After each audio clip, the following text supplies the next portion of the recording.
আচ্ছা, বশীকরণ করার জন্য যদি পেটে ওষুধ করে তাহলে বুঝবেন কিভাবে?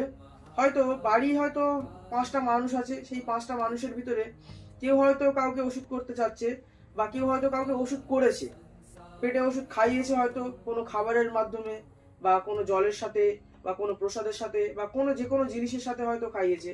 সেই ওষুধ আপনি 5জন মানুষের ভিতরে বুঝতে পারবেন যে একজনের প্রতি হয়তো একজন তার কথাটাই শুধু শোনে, বাদ বাকি কোনো মানুষের কথা শোনে না। সেই ক্ষেত্রে বুঝে নিতে হবে যে পেটে ওষুধ করেছে। আবার যদি আপনার যে কোনো মানুষের কথা তার ভালো লাগবে না, হয়তো এরকম ক্ষেত্রেও হতে পারে যে প্রেত চালানের মাধ্যমে এই ওষুধগুলো করলে, প্রেত চালান দিয়ে, তখন তার উগ্র রাগ, উগ্র মেজাজ, সবসময় ঝগড়াঝাটি, অশান্তি, এগুলো তার মনে হবে।